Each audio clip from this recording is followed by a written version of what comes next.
کیا آپ جانتے ہیں کہ منافق کی کیا علامت ہے؟ اگر نہیں معلوم تو آئیے معلوم کرتے ہیں، اور اگر ہمارے اندر ایسی برائی ہے اس کو ختم کرتے ہیں۔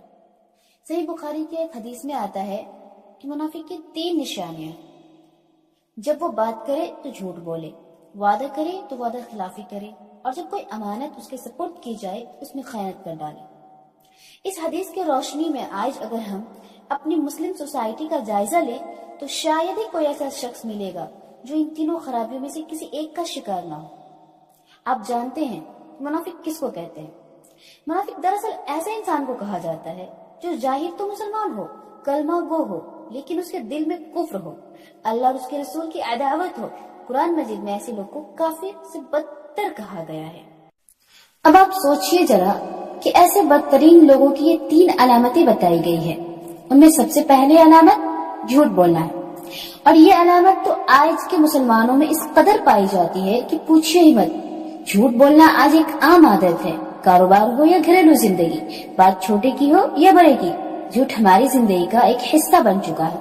اور پھر ہماری شکایت ہوتی ہے کہ اللہ تعالیٰ ہماری سنتا نہیں۔ سنے گا کیسے؟ وہ تو خود فرماتا ہے کہ اللہ سے ڈرو اور سچے لوگوں کے ساتھ رہا کرو۔ منافق کی دوسری علامت اس حدیث میں وعدہ خلافی بتائی گئی ہے۔ وعدہ کرنے سے پہلے ہمیں یہ سوچ لینا چاہیے کہ ہم اسے پورا کر پائیں گے یا نہیں۔ وعدہ کرنے کی آج کل لوگوں کی عادت ہوتی ہے، حالانکہ ہمارے رسول صلی اللہ علیہ وسلم کی سیرت تو یہ نہیں تھی۔ جب کسی سے کوئی وعدہ کرتے تو ہر حال میں اسے پورا کرتے تھے، اگرچہ اس کے پیچھے مشقت ہی اٹھانی پڑے۔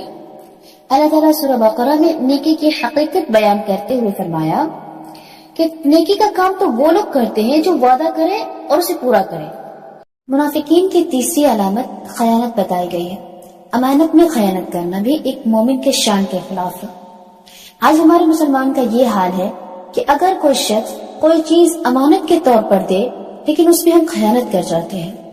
دینی بھائی بہنوں، آج ہم منافقین کی ان تینوں علامات کو شکنجوں میں جکڑے ہوئے ہیں: جھوٹ، وعدہ خلافی اور بے ایمانی۔ آج ہم میں کوٹ کوٹ کر بھری ہوئی ہے۔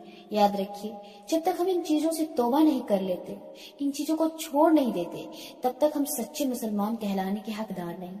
اللہ تعالی ہمیں ان تینوں خصلتوں سے دور رہنے کی توفیق عطا فرمائے، آمین۔ السلام علیکم ورحمۃ اللہ وبرکاتہ۔